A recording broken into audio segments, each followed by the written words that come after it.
ओम शांति। ब्रह्मा बाबा के अव्यक्ति दिवस पर हम सबकी ओर से श्रद्धा सुमन।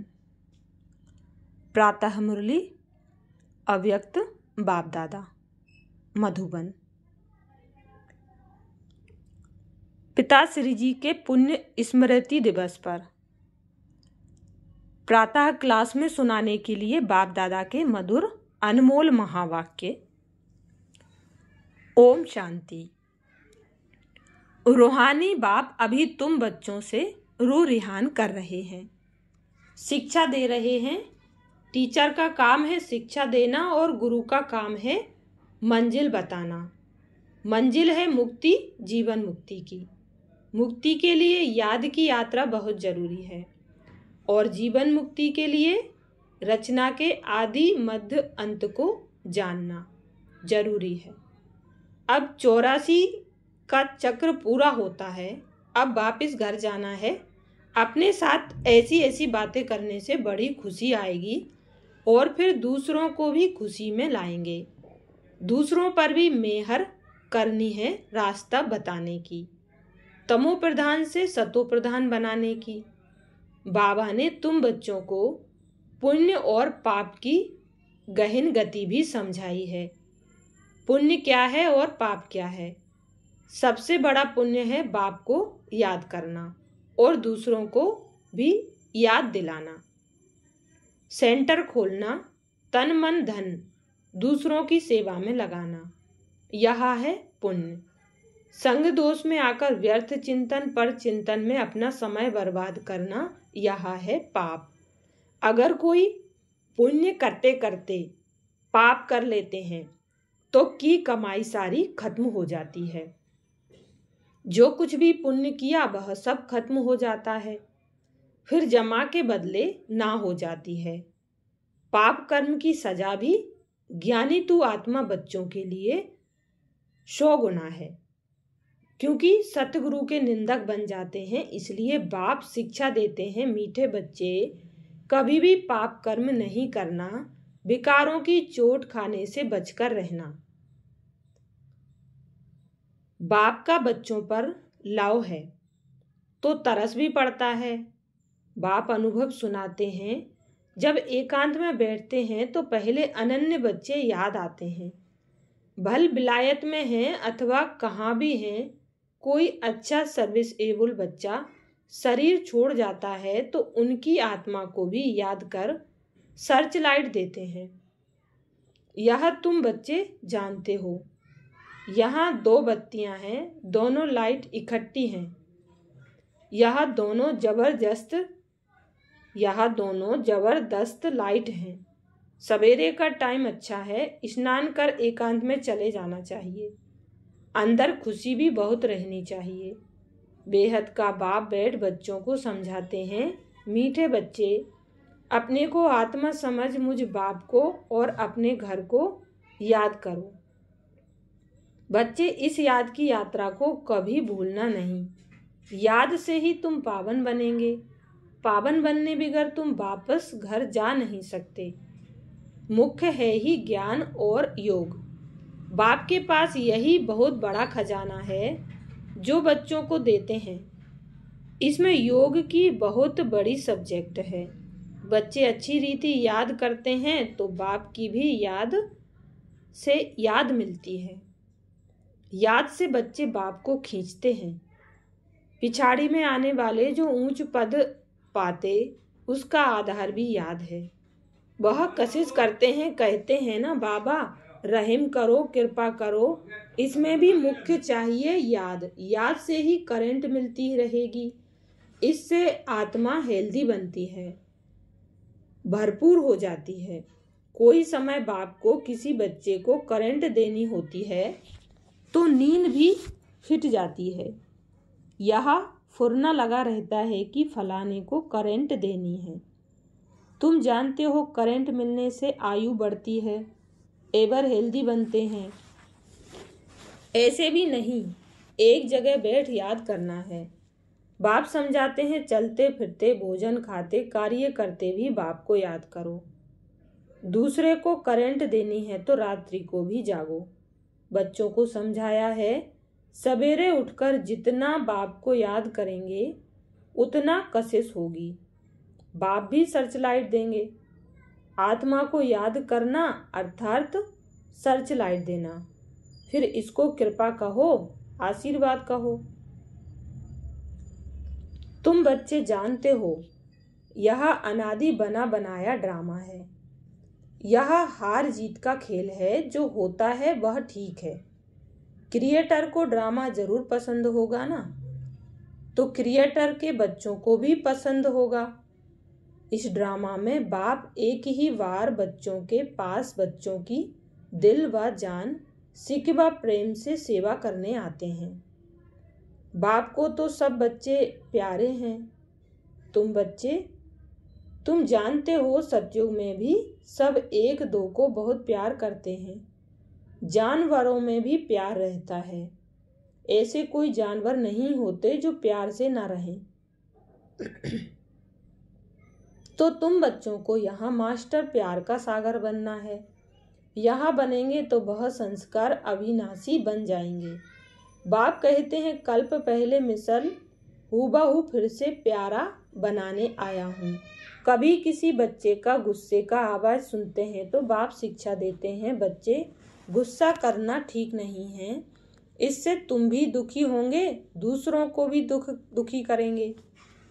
बाप सदाकाल का सुख देने वाला है, तो बच्चों को भी बाप समान बनना है। एक दो को कभी दुख नहीं देना है। बहुत बहुत लवली बनना है। लवली बाप को बहुत लब से याद करेंगे तो अपना भी कल्याण, दूसरों का भी कल्याण करेंगे।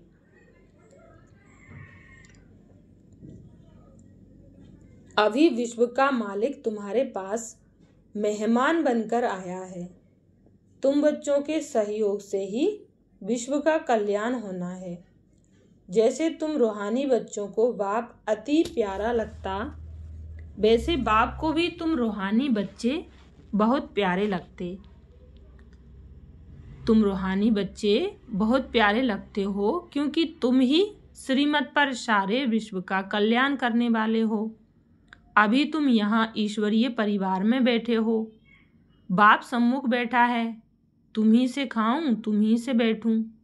तुम जानते हो शिव बाबा इसमें आकर कहते हैं, मीठे बच्चे, देह सहित देह के सभी संबंधों को भूल माँ में कम याद करो। यह अंतिम जन्म है। यह पुरानी दुनिया, पुरानी देह खलास हो जानी है। कहावत भी है, आप मुए मर गई दुनिया। पुरुषार्थ के लिए थोड़ा सा संगम का समय है। बच्चे पूछते हैं, बाबा यह पढ़ाई कब तक चलेगी? जब तक देवी राजधानी स्थापन हो जाए तब तक तो सुनाते रहेंगे, फिर ट्रांसफर होंगे नई दुनिया में। बाबा कितना निरहंकार से तुम बच्चों की सेवा करते हैं, तो तुम बच्चों को भी इतनी सेवा करनी चाहिए। श्रीमत पर चलना चाहिए। कहाँ अपनी मत दिखाई तो तकदीर को लकीर लग जाएगी। तुम ब्राह्मण ईश्वरीय संतान हो, ब्रह्मा की औलाद भाई बहन हो, ईश्वरीय पोत्रे पोत्रियां हो, उनसे वर्षा ले रहे हो। जितना पुरुषार्थ करेंगे उतना पद पाएंगे। इसमें साक्षी रहने का भी बहुत अभ्यास चाहिए। बाप का पहला फरमान है, आज शरीरी भव, देही अभिमानी भव। अपने को आत्मा समझ मुझ बाप को याद करो, तभी जो खाद पड़ी है वह निकलेगी। सच्चा सोना बन जाएंगे। तुम बच्चे अधिकार से कह सकते हो, बाबा, ओ मीठे बाबा, आपने मुझे अपना बना के सब कुछ बरसे में दे दिया है। इस बरसे को कोई छीन नहीं सकता है। इतना तुम बच्चों को नशा रहना चाहिए। तुम ही सभी को मुक्ति, जीवन मुक्ति का रास्ता बताने वाले लाइट हाउस हो। उठते बैठते चलते फिरते तुम लाइट हाउस होकर रहो। बाप कहते हैं, बच्चे अब टाइम बहुत थोड़ा है। गाया भी जाता है, एक घड़ी आधी घड़ी। जितना हो सके एक बाप को याद करने लग जाओ और फिर चार्ट को बढ़ाते रहो। अच्छा, मीठे मीठे सिखिलदे बच्चों प्रति, मीठे मीठे सिखिलदे लकी और लवली ज्ञान सितारों को माता पिता बाप दादा का दिल व जान सिक व प्रेम से याद प्यार और गुड मॉर्निंग। रूहानी बाप की रूहानी बच्चों को नमस्ते। हम रूहानी बच्चों की रूहानी माता पिता बाप दादा को याद प्यार, गुड मॉर्निंग और नमस्ते। अव्यक्त महावाक्य। निरंतर योगी बनो। जैसे 1 सेकंड में स्विच ऑन और ऑफ किया जाता है, ऐसे ही 1 सेकंड में शरीर का आधार लिया और फिर 1 सेकंड में शरीर से परे अशरीरी स्थिति में स्थित हो जाओ। अभी अभी शरीर में आए, फिर अभी अभी अशरीरी बन गए। यह प्रैक्टिस करनी है। इसी को ही कर्मातीत अवस्था कहा जाता है।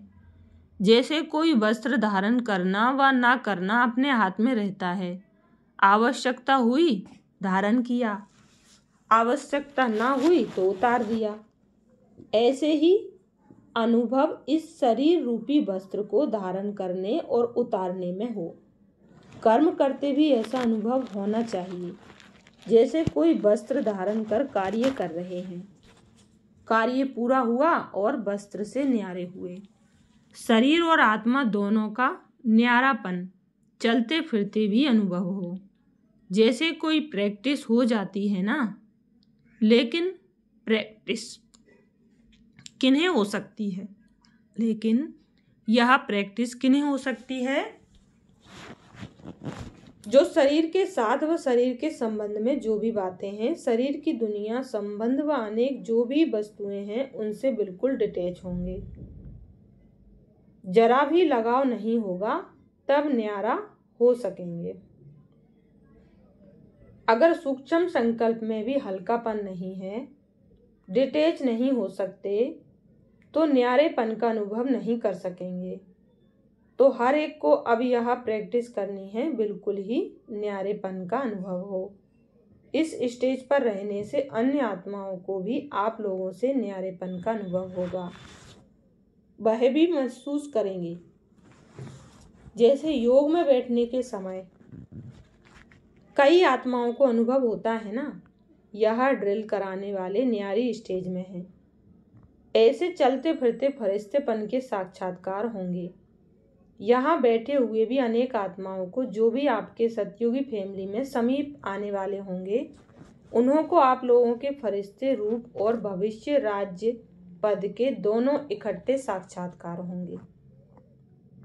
जैसे शुरू में ब्रह्मा में संपूर्ण स्वरूप और श्री कृष्ण का दोनों साथ साथ साक्षात्कार करते थे, ऐसे अब उन्हों को तुम्हारे डबल रूप का साक्षात्कार होगा। जैसे जैसे नंबर वार इस न्यारी स्टेज पर आते जाएंगे, तो आप लोगों के भी यहाँ डबल साक्षात्कार होंगे। अभी यह पूरी प्रैक्टिस हो जाए, तो यहाँ वहाँ से यही समाचार आने शुरू हो जाएंगे। जैसे शुरू में घर बैठे भी अनेक समीप आने वाली आत्माओं को साक्षात्कार हुए ना, वैसे अब भी साक्षात्कार होंगे। यहाँ बैठे भी बेहद में आप लोगों का सूक्ष्म स्वरूप सर्विस करेगा। अब यही सर्विस रही हुई है। साकार में सभी एग्जाम्पल तो देख लिया, सभी बातें नंबर वार ड्रामा अनुसार होनी है। जितना जितना स्वयं आकारी फरिश्ते स्वरूप में होंगे, उतना आपका फरिश्ता रूप सर्विस करेगा। आत्मा को सारे विश्व का चक्र लगाने में कितना समय लगता है, तो अभी आपके सूक्ष्म स्वरूप भी सर्विस करेंगे। लेकिन जो इस न्यारी स्थिति में होंगे, स्वयं फरिश्ते रूप में स्थित होंगे। शुरू में सभी साक्षात्कार हुए हैं। फरिश्ते रूप में संपूर्ण स्टेज और पुरुषार्थी स्टेज दोनों अलग अलग साक्षात्कार होता था। जैसे साकार ब्रह्मा और संपूर्ण ब्रह्मा का अलग अलग साक्षात्कार होता था, वैसे अनन्य बच्चों के साक्षात्कार भी होंगे। हंगामा जब होगा तो साकार शरीर द्वारा तो कुछ कर नहीं सकेंगे और प्रभाव भी इस सर्विस से पड़ेगा। जैसे शुरू में भी साक्षात्कार से ही प्रभाव हुआ था। परोक्ष अपरोक्ष अनुभव ने प्रभाव डाला, वैसे अंत में भी यही सर्विस होनी है। अपने संपूर्ण स्वरूप का साक्षात्कार अपने आप को होता है। अभी शक्तियों को पुकारना शुरू हो गया है। अभी परमात्मा को कम पुकारते हैं, शक्तियों की पुकार तेज रफ्तार से चालू हो गई है। तो ऐसी प्रैक्टिस बीच बीच में करनी है। आदत पड़ जाने से फिर बहुत आनंद फील होगा। 1 सेकंड में आत्मा शरीर से न्यारी हो जाएगी, प्रैक्टिस हो जाएगी। अभी यही पुरुषार्थ करना है। वर्तमान समय मनन शक्ति से आत्मा में सर्व शक्तियां भरने की आवश्यकता है। तब मगन अवस्था रहेगी और विघ्न टल जाएंगे। विघ्नों की लहर तब आती है जब रूहानियत की तरफ फोर्स कम हो जाता है। तो वर्तमान समय शिवरात्रि की सर्विस के पहले स्वयं में शक्ति भरने का फोर्स चाहिए। भले योग के प्रोग्राम्स रखते हो, लेकिन योग द्वारा शक्तियों का अनुभव कराना अब ऐसी क्लासेस की आवश्यकता है। प्रैक्टिकल अपने बल के आधार से औरों को बल देना है। सिर्फ बाहर की सर्विस के प्लान नहीं सोचने हैं, लेकिन पूरी ही नज़र चाहिए सभी तरफ। जो निमित्त बने हुए हैं उन्हों को यह ख्यालात आने चाहिए कि हमारी फुलवारी किस बात में कमज़ोर है। किसी भी रीति से अपने फुलवारी की कमजोरी पर कड़ी दृष्टि रखनी चाहिए। समय देकर भी कमजोरियों को खत्म करना है। जैसे साकार रूप को देखा, कोई भी ऐसी लहर का समय होता तो दिन रात सकाश देने की विशेष सर्विस, विशेष प्लान्स चलते थे। निर्बल आत्माओं को बल भरने का विशेष अटेंशन रहता था, जिससे अनेक आत्माओं को अनुभव भी होता था। रात रात को भी समय निकाल आत्माओं को सकाश भरने की सर्विस चलती थी। तो अभी विशेष सकाश देने की सर्विस करनी है। लाइट हाउस माइट हाउस बनकर यह सर्विस खास करनी है। तब चारों ओर लाइट माइट का प्रभाव फैलेगा। अभी यही आवश्यकता है। जैसे कोई साहूकार होता है तो अपने नज़दीक संबंधियों को मदद देकर ऊंचा उठा लेता है। ऐसे वर्तमान समय जो भी कमज़ोर आत्माएं संपर्क और संबंध में हैं, उन्हों को विशेष सकाश देनी है। अच्छा वरदान दिया बाबा ने। 1000 भुजा वाले ब्रह्मा बाप के साथ का निरंतर अनुभव करने वाले सच्चे स्नेही भाव। 1000 भुजा वाले ब्रह्मा बाप के साथ का निरंतर अनुभव करने वाले सच्चे स्नेही भाव। डिटेल है। वर्तमान समय 1000 भुजा वाले ब्रह्मा बाप के रूप का पाठ चल रहा है। जैसे आत्मा के बिना भुजा कुछ नहीं कर सकती, वैसे बाप दादा के बिना भुजा रूपी बच्चे कुछ नहीं कर सकते। हर कार्य में पहले बाप का सहयोग है। जब तक स्थापना का पाठ है, तब तक बाप दादा बच्चों के हर संकल्प और सेकंड में साथ साथ है। इसलिए कभी भी जुदाई का पर्दा डाल वियोगी नहीं बनो। प्रेम के सागर की लहरों में लहराओ। गुणगान करो, लेकिन घायल नहीं बनो। बाप के स्नेह का प्रत्यक्ष स्वरूप सेवा के स्नेही बनो। स्लोगन है, अशरीरी स्थिति का अनुभव व अभ्यास ही नंबर आगे आने का आधार है। अशरीरी स्थिति का अनुभव व अभ्यास ही नंबर आगे आने का आधार है। अपनी शक्तिशाली मनसा द्वारा सकाश देने की सेवा करो। हर समय हर आत्मा के प्रति मनसा स्वतः शुभ भावना और शुभ कामना के शुद्ध वाइब्रेशन वाली स्वयं को और दूसरों को अनुभव हो। मन से हर समय सर्व आत्माओं प्रति दुआएं निकलती रहें। मनसा सदा इसी सेवा में बिजी रहे। जैसे बादशाह की सेवा में बिजी रहने के अनुभवी हो गए हो। अगर सेवा नहीं मिलती तो अपने को खाली अनुभव करते हो। ऐसे हर समय वाणी के साथ साथ मनसा सेवा स्वतः होती रहे। अच्छा, शुक्रिया बाप दादा, शुक्रिया आप सभी का। ओम शांति।